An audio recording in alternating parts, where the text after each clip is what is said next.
The funeral was somber, filled with low murmurs and soft sobs. Friends and family had gathered to say their final goodbyes, their eyes heavy with grief as the priest began his eulogy. But amidst the quiet mourning, a sharp, insistent bark broke through the air. A German shepherd stood near the coffin, his body tense, his eyes locked on the polished wood as if it held a secret no one else could see. He barked again, louder this time, drawing attention from the mourners. People turned toward the dog, their faces reflecting confusion and discomfort. Whispers spread through the crowd. "What's wrong with that dog?" someone asked in a hushed voice. "Is he sensing something?" another voice replied. The barking grew more frantic, and the dog began scratching at the base of the coffin, his claws making faint scraping noises against the wood. His tail was stiff, his ears perked up, and his growls seemed to carry a sense of urgency. The man holding the dog's leash tugged gently, whispering under his breath. "Quiet, Rex. Not now." But Rex wouldn't stop. He pulled against the leash, his focus never wavering from the coffin. The priest, who had paused mid-sentence, shifted uneasily. He cleared his throat and attempted to regain control of the situation. "Ladies and gentlemen," he began, his voice trembling slightly, "let us continue to honor the memory of our dearly departed." But Rex's barking wouldn't relent. He seemed to grow more agitated with each passing moment, his body quivering with energy. He scratched harder at the coffin, almost as if he was trying to dig through it. Murmurs turned into gasps as people began speculating aloud. "Maybe the dog is trying to tell us something," someone said cautiously. "Dogs can sense things we can't," another added. "This doesn't feel normal." The priest visibly stiffened, his eyes darting nervously between the crowd and the coffin. His hands fidgeted as he adjusted his collar. "This is not appropriate," he said firmly, though his voice lacked conviction. "Please remove the dog so we may proceed." The man holding Rex hesitated, looking down at the dog. Rex's growls had deepened, his body leaning forward as though something in the coffin demanded his attention.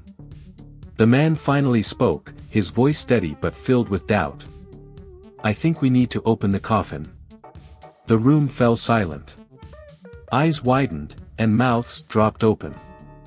For a moment, no one moved. Then, a wave of protest erupted. "That's disrespectful," someone exclaimed. "We can't disturb the dead like that," another cried out. But others weren't so sure. What if the dog is right?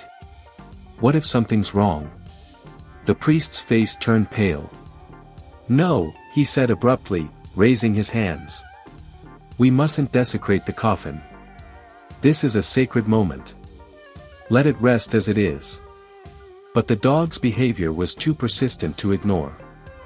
A few brave individuals stepped forward, their expressions a mixture of curiosity and fear. "We have to check," one of them said softly. The man with Rex hesitated only for a moment before nodding. With cautious hands, two people began to unseal the coffin. The crowd held its breath, tension thick in the air. As the lid creaked open, Rex suddenly went silent. His barking ceased, replaced by an intense stillness. His ears twitched, his eyes focused. The mourners leaned in, some covering their mouths in anticipation. At first, there was nothing unusual, a body laid to rest, as expected. But as the mourners examined more closely, they noticed something odd. Beneath the fabric lining of the coffin was a hidden compartment. "What's this?" someone asked, their voice trembling. The hidden compartment was carefully pried open, revealing stacks of cash, bundles of documents, and a small firearm tucked beneath them. Gasps rippled through the room as the shocking discovery came to light. "What is all this?" one mourner demanded, their voice quivering with disbelief. "This doesn't belong in a coffin," another whispered, their eyes wide. The priest, standing frozen at the front of the room, suddenly looked like he might faint. His face had gone ghostly pale, and sweat glistened on his brow. All eyes turned to him. "Do you know something about this?" someone asked, their tone sharp. The priest stammered, his words stumbling over each other. I have no idea how this got here. But his demeanor betrayed him. His nervous glances, trembling hands, and pale face made it clear he was hiding something. Rex growled softly, his gaze still locked on the coffin. The dog's reaction was enough to sway the crowd. "Call the police," someone said decisively. Minutes later, the sound of sirens echoed outside the funeral home. Police officers entered, their presence adding to the already heightened tension. They carefully examined the hidden items and questioned the priest.